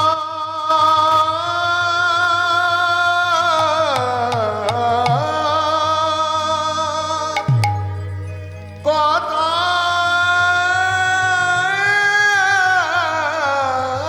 বল, ওরে গোপীনাথ, কথা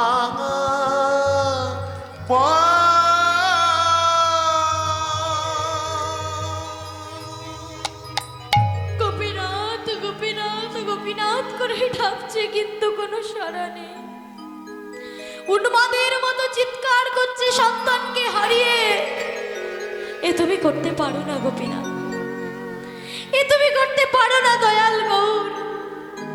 তুমি আমাকে নিজ সঙ্গ ছাড়া করেছো, আমার একমাত্র স্ত্রীকে তুমি কেড়ে নিয়েছো, এখন একমাত্র ছেলে আমার গোপীনাথকে তুমি কাটতে পারো না। গোপীনাথ সাড়া দে, সাড়া দে বাবা, সাড়া দে।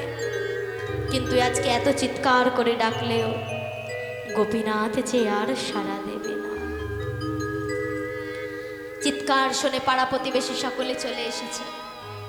সকলে এসে দেখছে গোবিন্দ ঘোষ ছেলেকে চরণামৃত খাওয়ানোর জন্য চিৎকার করে ডাকছে। কারুর আর বুঝতে বাকি রইল না গোপীনাথ যে আর কোনোদিন সাড়া দেবে না। তাই গোবিন্দ ঘোষকে অনেক বোঝালো, গোবিন্দ এভাবে চিৎকার করো না, তোমার গোপীনাথ আর ইহ জগতে নেই। না বলো না,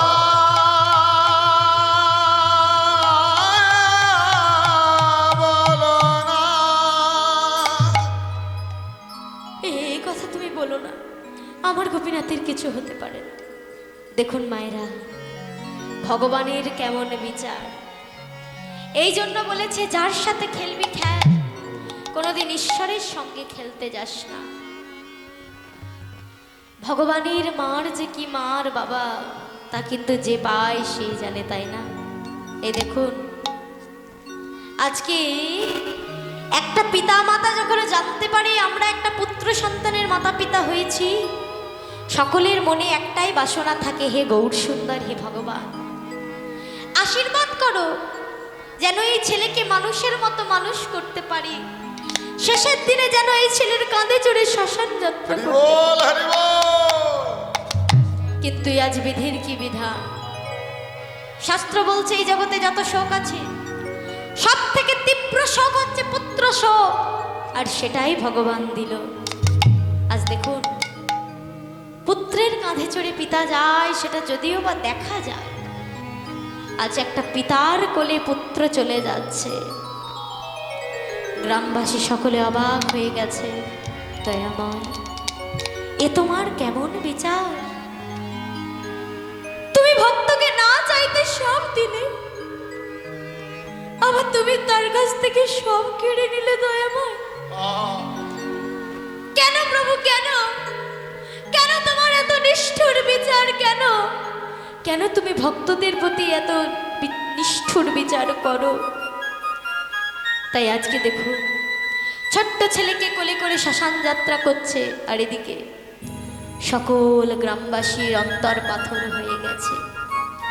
সবাই যেন বলতে চায়, দয়াময়, এ তোমার কেমন বিচার, এ তোমার কেমন বিচার? তাই আজকে সবাই যেন বলতে চাইছে, হে প্রভু, এ তোমার কেমন বিচার? প্রভু, এ তোমার কেমন বিচার? যদি তুমি ভগবান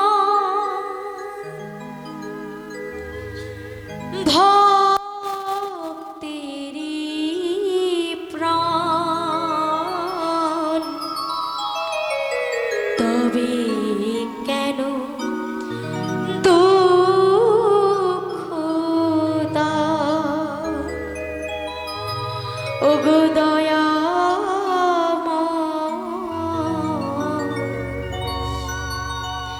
তবে কেন দুঃখ দাও? যদি তুমি ভগবান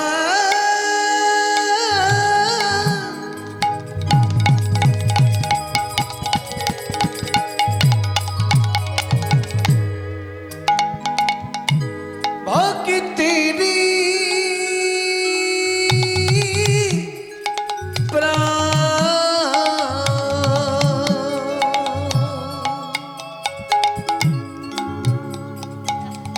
তবে কেন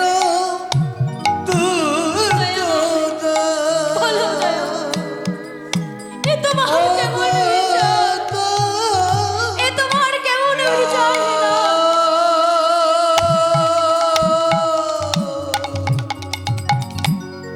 তবে কেন দুঃখ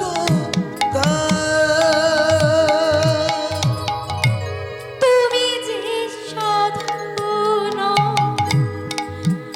প্রভু গো, তুমি যে বাসনা,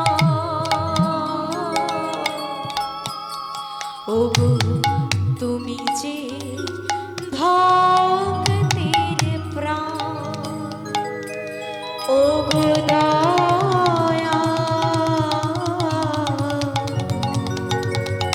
তবে কেন দুঃখ দাও? দয়াময়,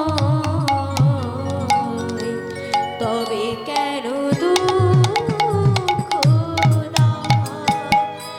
তুমি যে কামনা,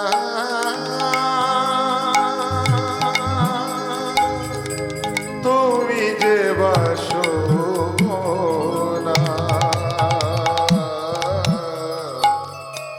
সকলি পরানুর ওগো ভগবান, সকলি তোমারি। যদি তুমি ভগবান ভক্তির প্রাণ, তবে কেন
অকালীন দেহ কোনো রকমে পিতা হয়ে সৎকার করে ঘরে ফিরে এলেন মা।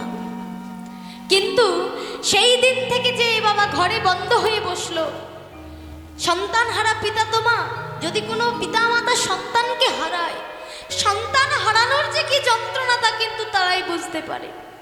পাগলের মতো হয়ে গেল, অন্তর তার পাথর হয়ে গেল। সেই দিন থেকে গোবিন্দ ঘোষ হাসেও না, কাঁদেও না, খায়ও না, ঘুমায়ও না, ভগবানের সেবাও দেয় না। সেই যে গোবিন্দ ঘোষ দরজা বন্ধ করে বসলেন বাবা, আর তার কোনো হুঁশ নেই। এইভাবে একদিন গত হলো, 2 দিন গত হলো, 3 দিন গত হলো।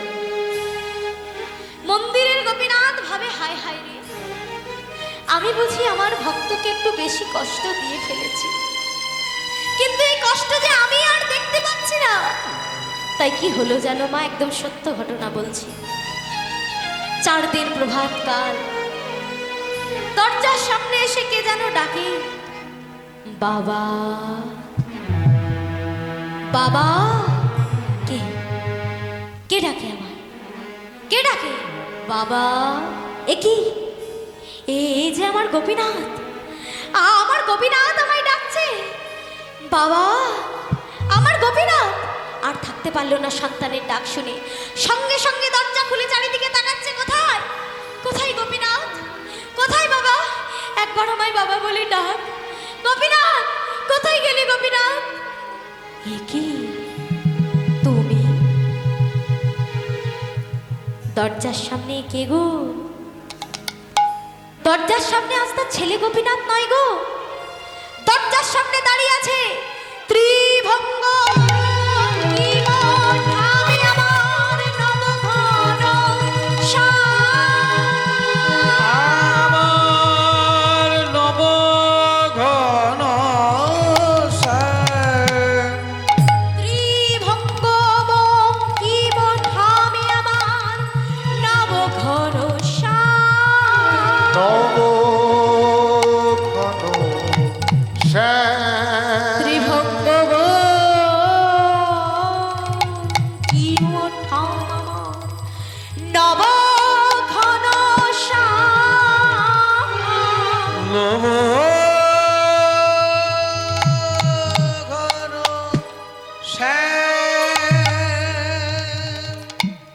অচল বিগ্রহ সচল হয়ে গেছে। মন্দিরের গোপীনাথ আর মন্দিরে নেই গো, মন্দিরের গোপীনাথ আজ মন্দির ত্যাগ করে ভক্তের কষ্ট দেখে ভক্তের দরজার সামনে এসে দাঁড়িয়েছে। এ কি তুমি, তুমি এখানে? তোমাকে এখানে কে নিয়ে এলো, কে নিয়ে এলো তোমাকে এখানে? আমায় বাবা বলে কে ডাকলো? গোপীনাথ কোথায় গেলি গোপীনাথ? একবার বাবা বলি ডাক। যেই না বলেছি, এমন সময় কি হয়েছে জানো না, ওই মন্দিরের গোপীনাথের বিগ্রহ থেকে বেরিয়ে আসছে বাবা বাবা। তুমি তুমি আমায় বাবা বলে ডাকছো? লজ্জা করে না তোমার, লজ্জা করে না? কি মনে করেছো বাবা ডাক এতই সোজা, ছেলে হওয়া এতই সোজা? কি মনে করেছো গোপীনাথ, তুমি বাবা বলে ডাকলেই আমি তোমার বাবা হয়ে যাব? তুমি পারবে? তুমি যে আমায় বাবা বলে ডাকছো, তুমি কি পারবে? তুমি পারবে ভগবান হয়ে একজন সাধারণ ভক্তের সন্তানের কর্তব্য পালন? বাবা, আমি যদি তোমার সন্তানের কর্তব্য পালন করি, তুমি আমায় খেতে দেবে বাবা? আহা, যিনি এই বিশ্ব ব্রহ্মাণ্ডের মালিক, তার কি সত্যি একটু খাবারের অভাব পড়েছিল? না, ভগবান আমার ভক্ত বৎসল। আর দেখবেন, যেখানে ভালোবাসা যত বেশি হয়, অভিমান যেন ততই বেশি হয়। আজ ভক্ত অভিমান করেছে, কিন্তু ভগবান কিন্তু অভিমান করে ফিরে যাচ্ছেন না। ভগবান দরজায় দাঁড়িয়ে বলছে, বলো বলো বাবা বলো, আমি তোমায় কথা দিচ্ছি তোমার পুত্রের কর্তব্য পালন করব, তুমি আমায় খেতে দেবে বাবা। দেখুন মায়েরা, ভগবান পুনরায় প্রমাণ করে দিল, যে করে আমার আশ আমি তার করি সর্বনাশ।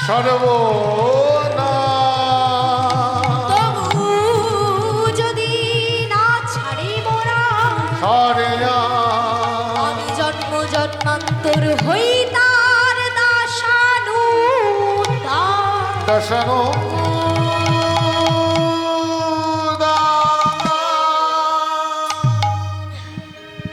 কথা দিলেন যখন আর ভক্ত থাকতে পারল না, সঙ্গে সঙ্গে আজ ভগবানকে মন্দিরে নিয়ে গিয়ে সুন্দর করে সাজিয়ে আজ সেবা দিচ্ছে। সব ভুলে গেল, স্ত্রী শোক, পুত্র শোক, সংসারের জ্বালা, দুঃখ, কষ্ট সব ভুলে গিয়ে আজকে সেবা দিচ্ছে। কিন্তু মা, এইভাবে গোবিন্দ ঘোষ প্রতিদিনই সেবা দেয় জানেন, কিন্তু প্রতিদিন গোবিন্দ ঘোষের চাইবার জিনিস কিন্তু একটাই থাকে, চাহিদা কিন্তু একটাই থাকে। কি বলো দেখি বাবা? হে প্রাণনাথ, অনেক হলো, অনেক হলো এই মায়ার সংসার, এই জীবনে অনেক সুখ পেলাম, অনেক দুঃখ পেলাম, অনেক শান্তি পেলাম, অনেক অশান্তি পেলাম দয়াময়, কিন্তু তুমি তো আমার হলে না, তোমাকে তো আমি নিজের করতে পারলাম না, আবার পেয়েও তোমাকে ধরে রাখতে পারলাম না। তাই আর চাই না এই মানব জনম, আর আমার চাই না এই মায়ার সংসার। কৃপা করো প্রাণনাথ, দয়া করো প্রাণনাথ, এবার তুমি আমায় তোমার করে নাও। হরি বল, হরি বল। ও মা, আজ আমরা যে যাই বয়সে উপস্থিত আছি, কারোর 40, কারোর 30, কারোর 20, একদিন কিন্তু সবাই আমরা এই একটা বাসনা নিয়েই ভগবানের কাছে কাঁদব। একদিন না একদিন সবার জীবনে এই দিন আসবে, যেদিন আমরা সবাই বলবো পার করো গো আহা, ও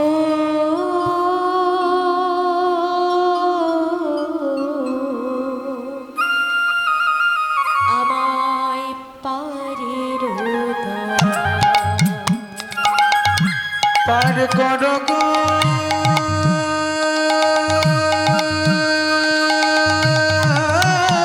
ও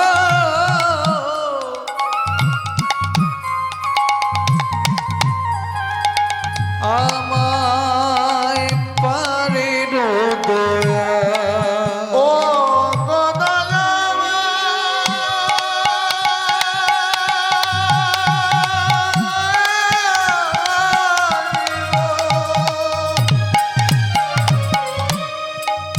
ও গদয়ামা, তুমি করুণা নামো।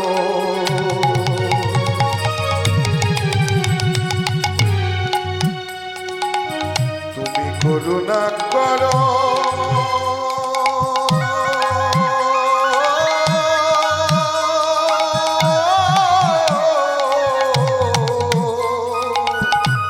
ও গো দয়াময়।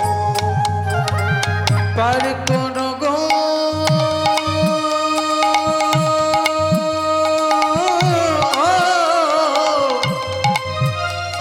আমায় পারের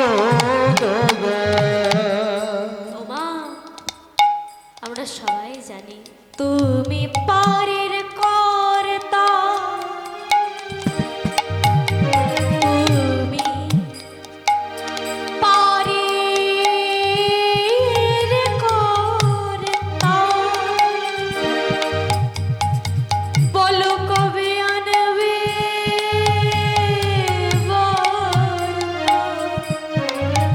ও গো পরে রে কর্তা,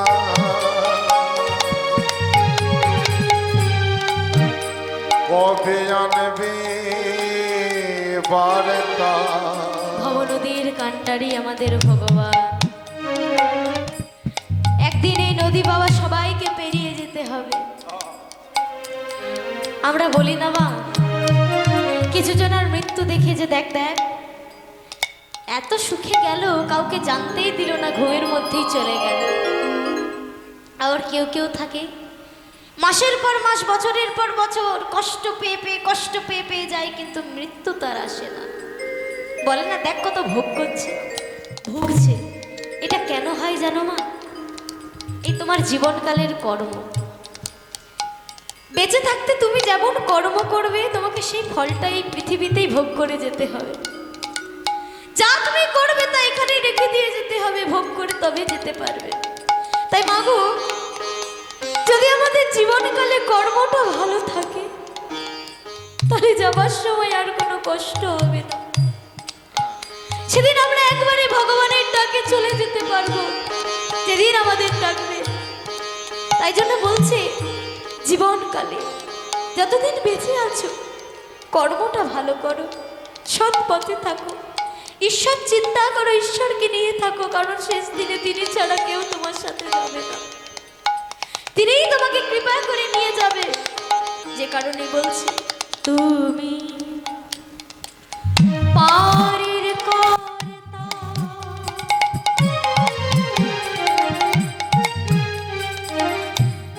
ওগো দয়াল কবে আনবে বার্তা, আমায় নিয়ে যাবে কবে,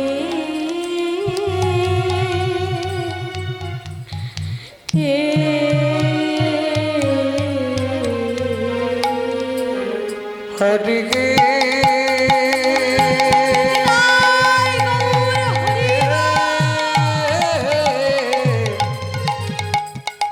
বলো বলো সেদিন কবে হবে, হরি হে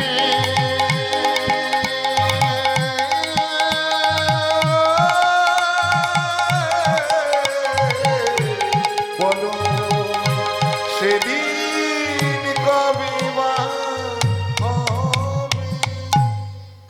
এইভাবে যদি প্রতিদিন চাও গো, ভগবান কি না দিয়ে পারে? আজ গোবিন্দ ঘোষ প্রতিদিন একই জিনিস চাইতেন, ভগবান কতদিন তাকে দেবেন না। তাই আজকে তার কৃপা হয়ে গেল। ভাবিতে ভাবিতে গোবিন্দে সেই দিন আইলো, সেই দিন আইলা হা গৌর কৃপা করো বলে গোবিন্দ চিরবিদায় নিল।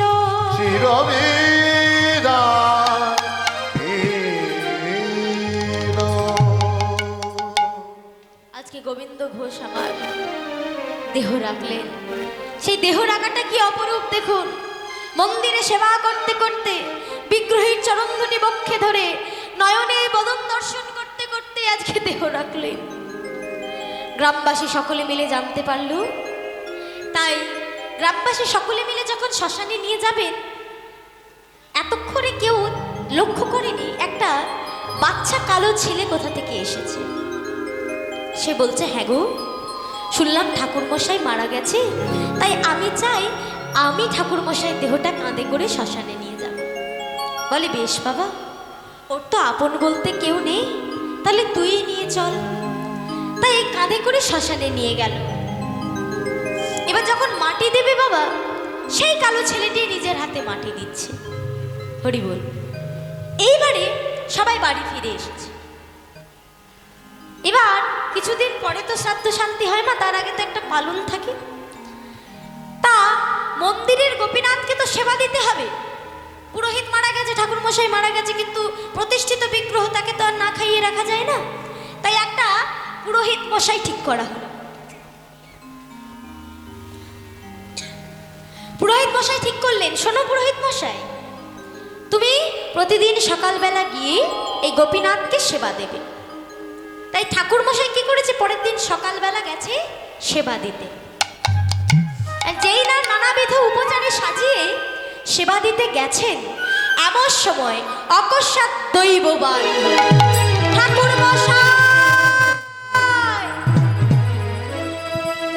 ঠাকুর মশাই, আপনি জানেন না গতকাল আমার বাবা মারা গেছে, এই সব উপচারে আমার সেবা হবে না। যদি আমায় সেবা দিতে হয়, সন্ধ্যাবেলা একটু হবিষান্ন এনে আমায় দেবেন। আর শুনুন, পিতা মারা গেলে পুত্রের যে পোশাক হয়, সেই সাদা ধুতি কাছা আমায় পরিয়ে দেবেন। ফেলে দিন এই সুন্দর সাজ পোশাক। এই হিসাবে আমার সেবা হবে না।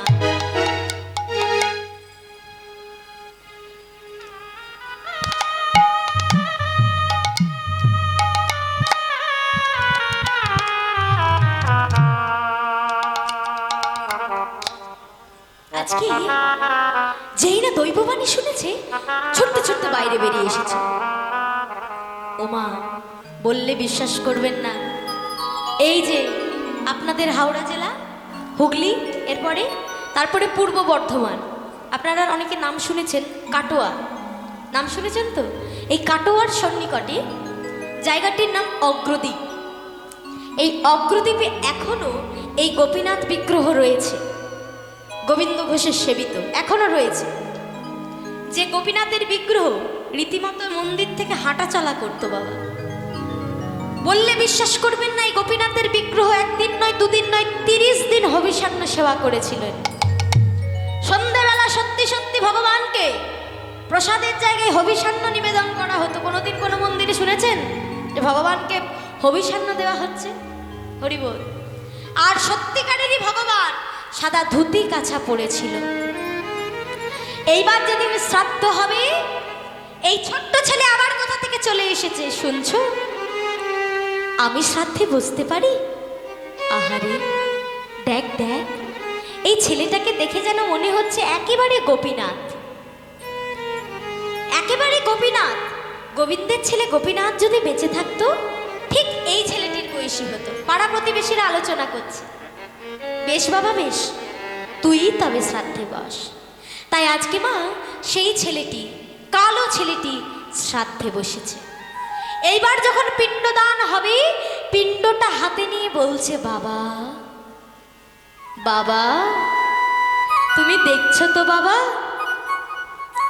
আমি তোমাকে কথা দিয়েছিলাম বাবা, তুমি যদি আমাকে খেতে দাও, আমি নিজে তোমার পুত্রের কর্তব্য পালন করব।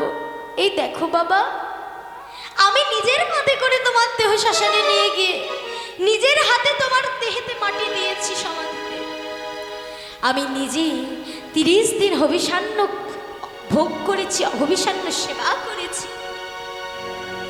আমি নিজে 30 দিন অশৌচ পালন করেছি। এখন আমি নিজে তোমার পিণ্ড দান করছি, তুমি গ্রহণ করো বাবা। হরি বল, হরি বল। সবার ভাগ্যে জোটে না। যারা ভাগ্যবান জীব তারা দর্শন করলো স্বয়ং মন্দিরের গোপীনাথ আজ বসে পিতা গোবিন্দ ঘোষের পিণ্ড দান করছে। কথা দিয়ে কথা রাখলেন ভগবান। আমরা সবাই জানি, শ্রাদ্ধ শান্তির কাজ যখন হয়, এই যে পিণ্ডটি দেওয়া হয়, এটা আত্মা খেতে আসে, কি তাই তো বাবা? তাই আজকে গোবিন্দ ঘোষের আত্মাও এসেছে, স্বয়ং প্রভুর হাত থেকে গ্রহণ করলেন। এমনিতেই শ্রাদ্ধ শান্তির কাজ হলে আত্মা শান্তি লাভ করে, আর সেই শান্তির কাজ যদি স্বয়ং ভগবান করে, পিণ্ডদান যদি স্বয়ং ভগবান করে, সেই আত্মার শুধু বাবা শান্তি হয় না, তার বৈকুণ্ঠ প্রাপ্তি হয়। হরি বল, হরি বল। তাই আজকে ভগবানের কৃপায় গোবিন্দ ঘোষের বৈকুণ্ঠ প্রাপ্তি হয়ে গেল, আর ভক্ত আর ভগবানের এইখানেই মিলন হলো। এই যে পুত্ররূপে ভগবান লীলাটি আমরা শ্রবণ করলাম, এটি একেবারে সত্য ঘটনা। আপনারা যারা আছেন এখানে বসে, আপনারা চাইলে বাবা যেতে পারেন একবার এই পূর্ব বর্ধমানের অগ্রদ্বীপে, একবার গিয়ে দেখে আসতে পারেন সেই গোপীনাথের বিগ্রহ। এখনো মন্দিরের গোপীনাথকে দিয়ে বাৎসরিক হয় না বাবা, যেমন তদ্রূপ প্রতি বছর বাৎসরিক পালন করানো হতো। গোপীনাথকে এই গোবিন্দ ঘোষের সমাধির কাছে আনা হতো, এখন আর আনা হয় না, কারণ এখন মন্দিরটা এবং সমাধিস্থল একটু দূরে হয়ে গেছে নতুন মন্দির হওয়ার কারণে। তা আপনারা গেলে এখনও এই জীবন্ত কাহিনীর কথা আপনারা জানতে পারবেন। তা আপনারা তো জেনেই গেলেন, আপনারা গিয়ে পারলে একবার প্রণাম করে আসবেন, আর যদি না পারেন একবার মোবাইলে ইউটিউবে খুলে দেখবেন। হ্যাঁ, এখন তো ইউটিউবে সবই পাওয়া যায় বাবা, ইউটিউবে দেখবেন অগ্রদ্বীপের মেলা। এখানে এই দিনটি উপলক্ষে এই চৈত্র মাসে অগ্রদ্বীপে বিশাল বড় মেলা হয়, যার কারণ কিন্তু এই পুত্ররূপে ভগবান লীলাটি, স্বয়ং ভগবান পুত্ররূপে এসেছিলেন। তাই আজকে আমরা সবাই মিলে এই লীলাটি শ্রবণ করে আমরা বলবো, যুগে যুগে তিনি এসে এসেছেন ধরা রাখিতে ভক্তের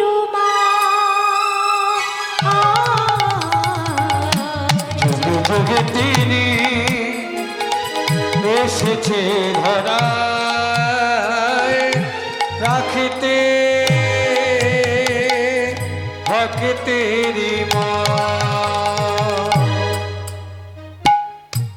ভক্তি ডোরে বাঁধা যেতে ভক্তি জনে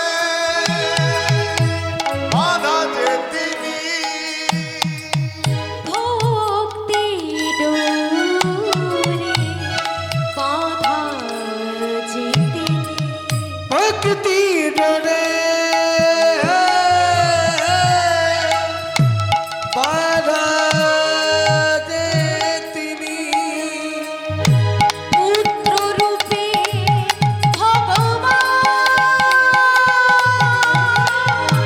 পুত্র রূপে ভগবান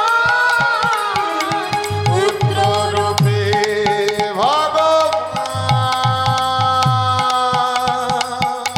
পুত্র রূপে ভগবান যুগে যুগে তিনি এসেছেন ধরা রাখিতে ভক্তের মা রাখিতে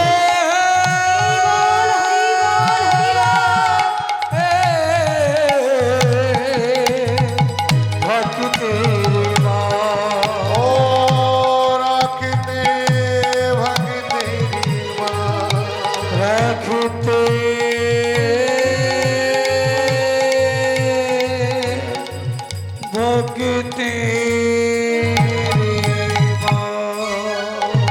তাই এই পুত্ররূপে ভগবান লীলাটি শ্রবণ করে সকলে মিলে আমরা বৈষ্ণবের চরণে প্রণাম জানাবো। চৌদিকে বসে নব মিলে করে দিয়া করতালি বৈষ্ণব মিলে করে দেয়া করতালি হরি হরি হরি হরি বলে হরি বল হরি হরি হরি হরি বলে হরি বল। বলে হরি বল হরি বল হরি বল হরি বল হরি বল হরি বল হরি বল ওই উঠিল আনন্দের ডোলে তাই গৌর হরি বল হরি বল হরি বল হরি বল হরি বল হরি বল হরি বল হরি বল বিদায় গৌর হরি বল হরি বল হরি বল হরি বল জয় রাধে গোবিন্দ রাধে গোবিন্দ রাধে গোবিন্দ জয় রাধে जय जय राधे गोविंद भज राधे गोविंद राधे गोविंद भज राधे गोविंद राधे गोविंद भज राधे गोविंद জয় নিতাই।